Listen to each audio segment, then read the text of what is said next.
Hey guys, whilst I wasn't recording off camera, we've been building something special here. I know it's early days, but there are a lot of positives compared to the first two episodes. We've got a few things to touch upon before we get into action, like such as the deadline day, transfers in and out, drama off the pitch, or even performances and form on the field. And I honestly feel like we're building something special here. We've climbed further up the table compared to the last episode. So yeah, let's get into today's episode. So first things first, transfers in and transfers out. So on deadline day, we were very active, like the most active we've been all window long.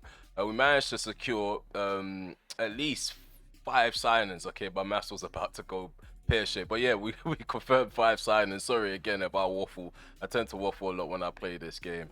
So we confirmed Daniel Dagger. He went back on loan to Mulder. So yeah, he's gonna further develop his game in Norway. We also brought in Thomas Belmonte, who's had a few appearances here and there. He was one of our first team signings. We managed to actually wear out Everton in the window. Like, we eventually got Jared Brantwaite for a reasonable price, and the thing is, like, 42 million isn't something that's definitely going to happen for sure. It's going to rise up to 42, but we're paying 39 million, not up front. And we did mention that we were in for a deep line playmaker. Like, before, we just kept going back and forth. I think it was with Stuttgart for Angelo Stiller. And I felt like, yeah, they were just pricing him out of a move because they kept asking for 80 million, then 1 minute it was 90 million. So yeah, we just did the thing that Ineos doesn't tend to do, just go for another target, and that's exactly what we did. Initially, we was trying to loan in Douglas Luiz. We kept getting pushed back. Then we tried to do a swap offer, which almost went through for Jadon Sancho, and Sancho ruined that. So on deadline day, we made a emergency offer for a loan to buy, and yeah, that's a obligation to buy, unfortunately, and not like in real life. There's no way out of it. But for me, he brings technical ability. He's good at passing, good at got good technique, good stamina, good natural fitness. His work rate is high, anticipation is good as well, composure is good, decision making's okay. It can obviously improve. Just because he's 27 doesn't mean he can't improve. And in terms of his aggression, is at a calm level. But so far, he does bend the rules a bit. He's been booked about twice already. As you guys can see, he's already bagged himself 2 assists in a Manchester United shirt. Just to touch on Jared Brantwaite, he's played about I would say 5 appearances, 7 in total, maybe coming off the bench as well. And he's got average rating of 6.96. Yeah, Brantwaite is one of those centre backs. He isn't a ready-made. He in the defensive department, he's got a lot to improve upon, like marking, tackling. What else? Position's quite good actually. He's got good natural fitness, so he's one of those players that could probably play week in, week out. But yeah, when it comes to outs though, yeah, the common outs, we've already mentioned some of them. They all pretty much happened as early as July. Casemiro, Malacia, and Bayern there. Those were the actual full sales that we've put through. We made some inroads, especially with these 2 players that we want to offload. So RB Leipzig, instead of going for Sancho on a permanent, they've gone for Anthony on a permanent. And this deal pretty much came about right after the window. So it felt like these players, they were kind of worming their way into staying and being on our wage bill. But luckily, we had sides come in after the window had closed. Al Ali, they put in 40 million for Jadon Sancho. We were literally gonna give Jadon Sancho away to Juventus. The fact that we got money for him and got him off our wage bill, yeah, it's actually been a good window. So we're just quickly taking a look at the wages here. So we're gonna get this 300. I didn't even know it was 300k. I thought it was like 250 or 200. But we're getting 300k off the books along with this 150. So that's 450k per week that we're gonna be saving. There's upsides actually. Unfortunately, Rashford, we couldn't actually get rid of Rashford. However, Rashford's actually been performing really well. So far in the Premier League, he's got 1 goal and 2 assists with a 7.29 average rating, and in all comps, he's got 5 goal involvement. Yeah, the only downside is that he's on 300k per week, and I did mention that there was drama off the field. Bruno Fernandes is still being a difficult candidate in the squad. He's not someone that we really want to get on the bad side of, as he's probably the most influential in the squad as we speak. He is the captain, and right now he still opposes us. Same with De Ligt, despite De Ligt actually being a bit more settled compared to the summer. And Andre Onana managed to worm his way into another year at Old Trafford. I don't see us selling him in the middle of the season, so we're going to have to do with him until the end of the season. But One player that we didn't mention was Milinkovic-Savic, a new signing. We also signed him on deadline day as a second choice keeper. He's more than happy to be the deputy to whoever comes in or whoever's the number one at this current moment in time. Yeah, one thing I always forget that we once actually had him on our books. Like, he was playing for Manchester United in the youth academy all the way back in 14-15 under Van Gaal. And we've had major improvements in the backroom staff. So we sacked a whole heap of let's just say jobs for the boys type of staff members, and now we've actually got proper analysts in. Like, I think the performance analyst is something that we bolstered first. I think we're just about getting around to the recruitment, but we've got a different head of performance analysts. We've got different performance analysts like Sadar Ayar, got Adam Whiteside. Like, we paid a lot of compensation because instead of poaching players in the market, we've been poaching staff members. But I feel like this is really essential because these players, they need to know, like, they come to work, bro. They don't come. This is not, it's not work with the man them. It's not Chelsea. It's not man them FC. Is basically what I'm trying to say. They need to come in, have the best staff possible to coach them and train them to be really good at their jobs. Yeah, and in terms of Rasmus Højlund, he's currently pushing for a new contract. He wants more money, but the season's just started. He's got about 5 goals and 1 assist in the Premier League so far. In all comps, again, he's not really scoring in other competitions so far. The last time we was together, we won 4-0 against Wolverhampton. We have gone on to play several games. So the EFL Cup second round, we won 2-0. Mason Mount and Garnacho scored. We ended up suffering a 2-0 defeat to Tottenham away from home. Yeah, that one was quite frustrating. And then we also have a 2-1 victory against the likes of Sunderland. We just about got by the newly promoted side. Beat Fulham 3-1. Rasmus Højlund scoring a double. Beat Wickham 4-1 in the Carabao Cup third round. Mateus Cunha, Rashford got a brace, and then we got Garnacho on the score sheet. Xerxes broke his duck against Burnley. We won 1-0 just about, and Bournemouth, we just about won 1-0 against them as well. Bruno Fernandes scoring the only goal in that game. It was actually a good set piece goal. So yeah, this is how the goal went against Bournemouth. This is our recent game. Bruno Fernandes gets the ball back from Shaw and just hits it first time, and just like that, we ended up getting the winner. So at this current moment in time, we're sitting 4th place on the table with 15 points. We're 1 point behind Tottenham, 2 points behind City and Liverpool. They are yet to lose a game. We are yet to draw a game, but we've lost 2 and won 5. The top goal scorers right now, Gyökeres ended up going to Newcastle. That is very frustrating.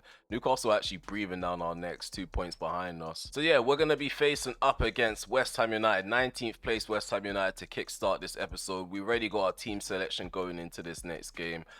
We've had a few tweaks made to the system, like, so the right winger is more supportive. Before we had them on straight up attacking. Ball winning midfielders now more defensive, adds more protection. So I'm kind of going off this little graph here, this little heat map, I should say. I feel like this is a strong enough team to get the victory against a 19th place West Ham United, but let's not underestimate them just because of their position. So yeah, it's important for us to actually take advantage over the 12th man. These guys still aren't really responding well to the team talk. I feel like there's a lot of pressure on myself to impress these guys still. They still haven't bought into my personality. So yeah, this is how West Ham United are setting up without a number 9. Fairs. They do have a solid backline in Todibo and who was the other face? Concert. Okay, so yeah, first highlight, got ball crossed in, Delict. Okay, go on, ball bobbing around, Delict. Garnacho. Okay, very close. Aaron Wan-Bissaka into Ward-Prowse. Rodriguez. Wan-Bissaka into Alvarez, come on.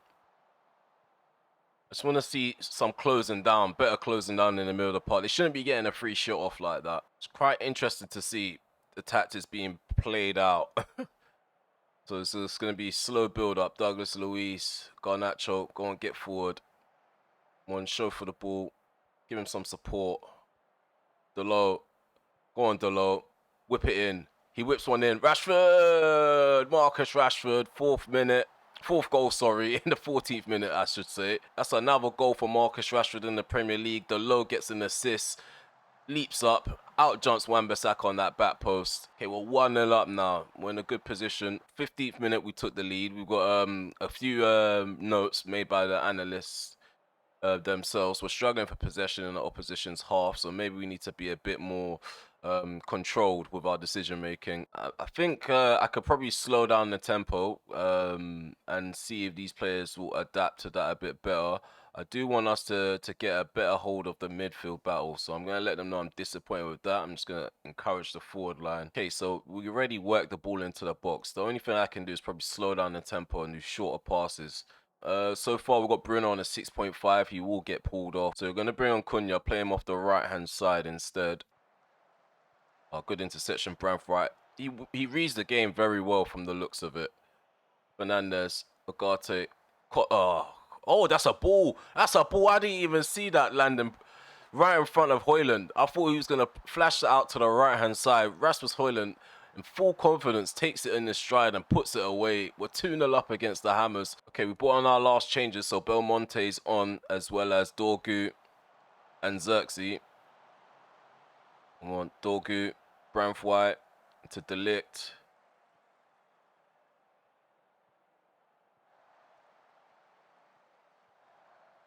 Come on, Dolo. Put another cross in. He does. Oh, Canazares, he makes a mistake. What's happened there? Oh, penalty. There's a potential penalty. Bruno would have taken it if he weren't playing so badly. Marcus Rashford from the spot. This might be a comeback trail for him. There we go. He's got another brace to his name. We got the resurgence of Marcus Rashford. Come on, boys. Be disciplined. I like the way Douglas Luiz just forces everyone back whenever they try to take him on. Concert, long ball up. Deal with that. Dolo, what are you doing? You've had such a good game. He's not only providing assists for his teammates, he's providing assists for the opposition. He's feeling sorry for them. He didn't want to keep it clean. Like, he's ruined Onana's clean sheet. Yeah, we'll be having some words after that little play there. He's had a really good game, Dolo. Full-time whistle's gone. We've won 3-1. Marcus Rashford got man of the match. We've got 7.4 from Douglas Luiz. The two midfield players sitting in that deeper role, they play excellently together. Branthwaite stood out over De Ligt. And then we got a really, really good performance from Dolo, despite giving away the ball for that goal. Even Dorgu came off the bench. Like, he's looking like someone with high potential right now. I'm just proper gas.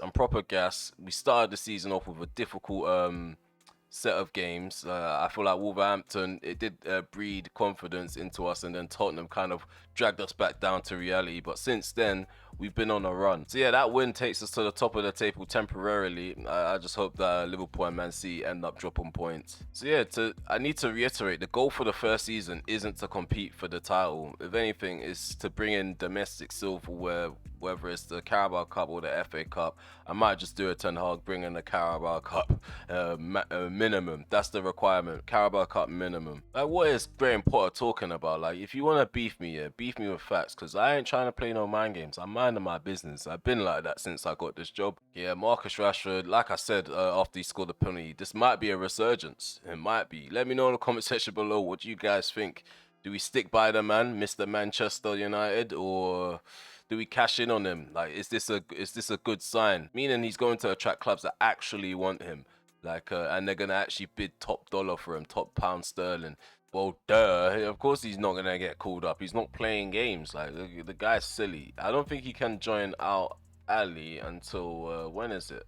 When can that transfer go through? Okay, January 1st. Okay, we are actually in current negotiations for Mbeumo, because now that we've got Anthony and Sancho confirmed to be leaving, I feel like it makes sense to go in for another winger. I feel like this is just overly excessive, like 10 million for international appearances. Like, he's not playing for us, he's playing for France, bro. No, Cameroon, sorry. How does that benefit us at all? I mean, I don't really want to go beyond 60 million, if I'm honest with you. Like, I stuck by my guns when it came to the Jared Branthwaite deal. We got what we wanted. Should we just continue to stick to our guns? I don't want to be bullied in the market. Like, my name is not Ed Woodward. Oh my days. We have another Shuameni situation. And Mbeumo, he's not interested in talking to us. He wants to be playing Champions League football. As if this guy's already playing that already. He's not even in Europa League. What is this guy talking about? But once he starts seeing our progression going up the table, like, the chance is gonna go, mate. Like, Mbeumo, not saying that he's not a really, really good winger, but if we are competing for the title, I'm not going for Mbeumo. I'm going for someone else, respectfully. So yeah, as you guys can see, we have a long shortlist. At some point, I'm going to create filters, like separate them by positions, because this is looking a bit too messy, especially with this skin as well. I might change the shortlist in color. I don't know why this is the original red. Yeah, it's just an annoying thing to look at for me personally. But yeah, we're probably gonna have to remove quite a lot of people off this list. Emiliano Martinez, I don't think we're gonna actually want him anymore. Yeah, we're about to head off into the Crystal Palace game. So the second game played on camera. We're gonna be at Selhurst Park. Yeah, Garnacho suffered a knock recently, so he might not be in contention for the starting 11. And it's Man City. How greedy. They want Xavi Simons too. Okay, I'm going to put him on the list and watch him, because I don't know what his value is going to do at some point. It might drop, it might increase, but I'm going to keep an eye out for him. Yeah, Amad Diallo developing concerns, but Diallo actually hasn't been in the best form. Yeah.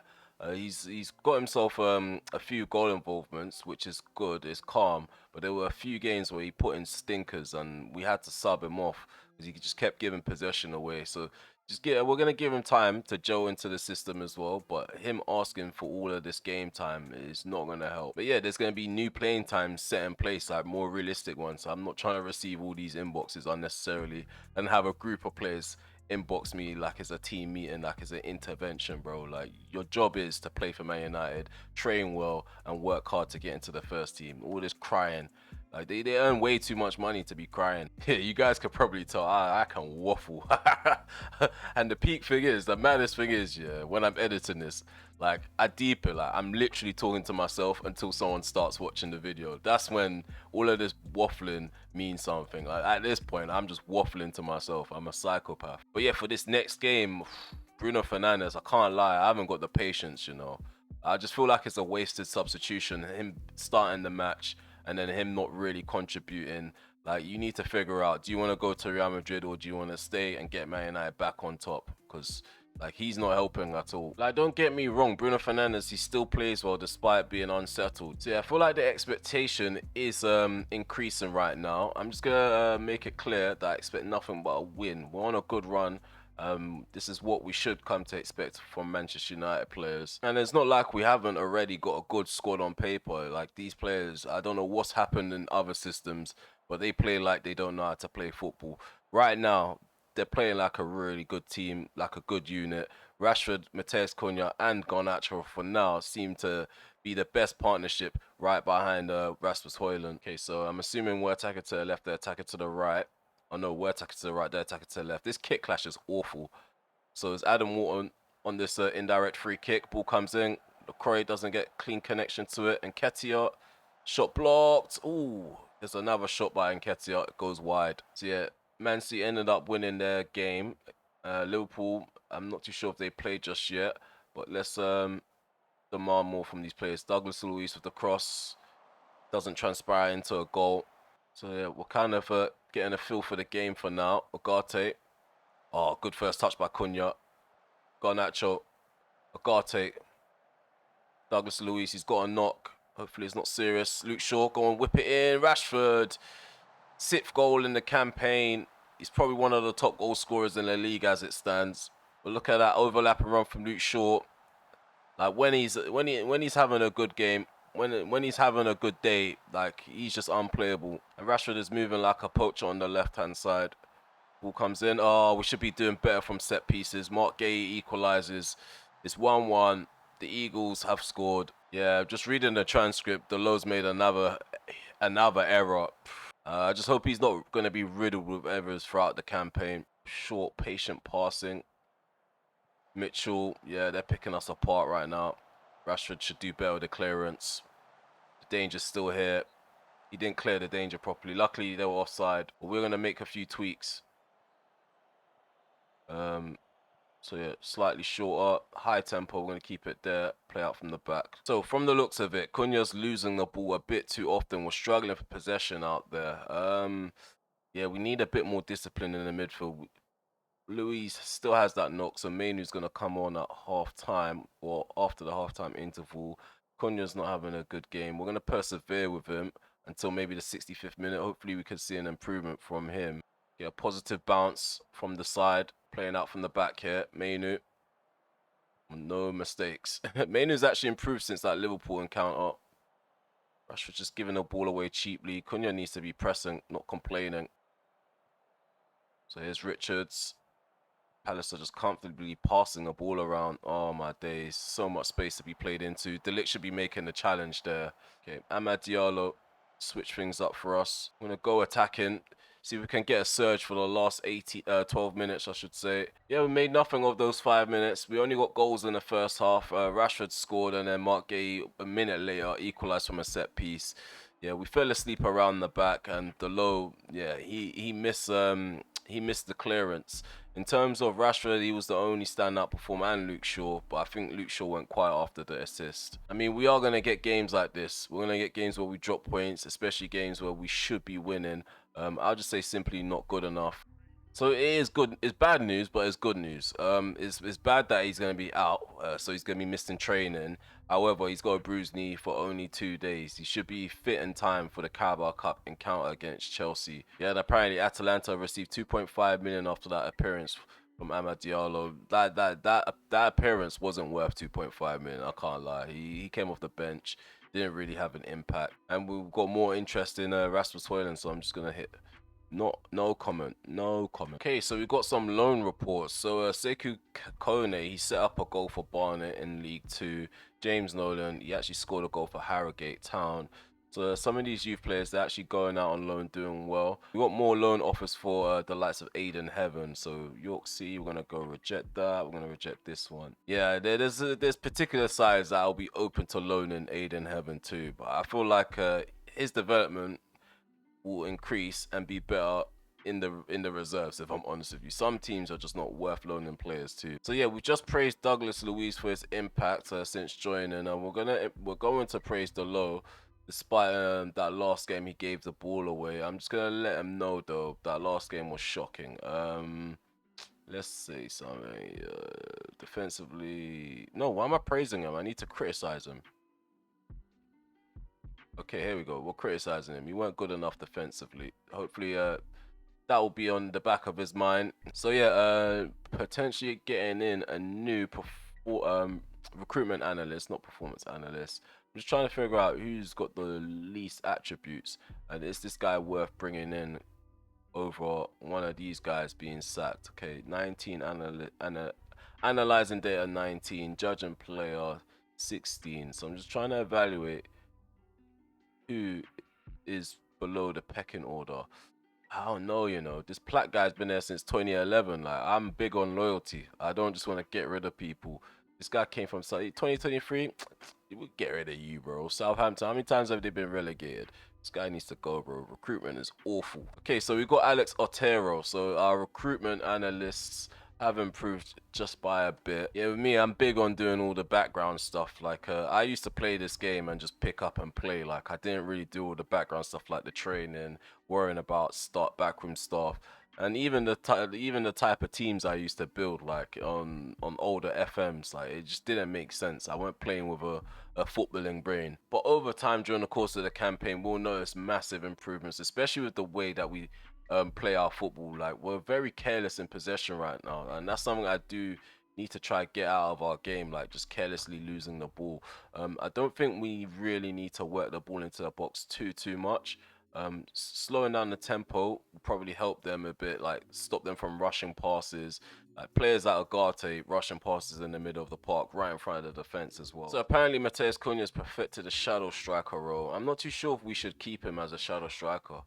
Like, he started off really well in that position, but against opposition where they're not allowing us to be on the ball that much, like really and truly, he's just isolated out of the game. It's like having two players up top. But yeah, we're gonna take a risk. We're gonna take a risk with this one. Chelsea, they are probably the side that's favourites going into this game because of the team that they have on paper, but yeah, they haven't met Ramel HD. Yep, the teams are warming up now, and this is how it's gonna look.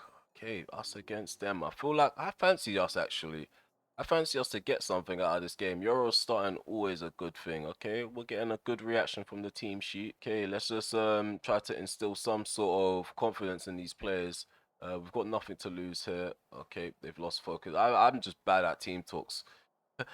Especially when I'm a newbie. When I'm a newbie, I'm bad at team talks. They never respond well, but start bringing in some silverware. They listen to every word you say like it's gospel. They've got Bino Gittins on the bench with Palmer, so they're very prepared, Chelsea. We're semi-prepared. Do you know what it is? I've just been watching us get pammed all the time in real life, so like, I'm kind of underestimating these players, but they're really better than we actually think. Yeah, this tempo is a bit slow, man. But when it's sped up, it's just crazy rendering. Oh, no. Oh, Jackson scores for Chelsea. That is annoying. Hopefully he's offside. Hopefully he is offside. Come on. Give us a good decision. Oh, goal awarded. So we find ourselves a goal down in the Carabao Cup. Chelsea have taken the lead. It's what's going to be needed. We're going to berate them. Show a bit more urgency. Chelsea seem to be in control. Another ball over the top. Don't let it go across the box. Well done. Come on, clear your lines. Clear your lines. 2-0 down. We're making Chelsea look really good here. Each highlight is Chelsea. It's all Chelsea. Well done, Mazraoui. Wake up, Douglas Luiz. Esteval in our box. No one deals with that. Who's that? Euro. Euro doesn't deal with that. 3-0 down. This is going to get embarrassing. It's gonna get embarrassing. So yeah, we're changing our system now. We're changing this system up completely. We're 3-0 down. It's only the 30th minute. This is a Calamity United all over again. Play one of the so-called top 6 sides, and we capitulate. And the thing is, we got Man City soon. We got Arsenal soon. Come on, Douglas Luiz. Thank you, Rashford. You're getting bullied by an 18-year-old. What are you doing, mate?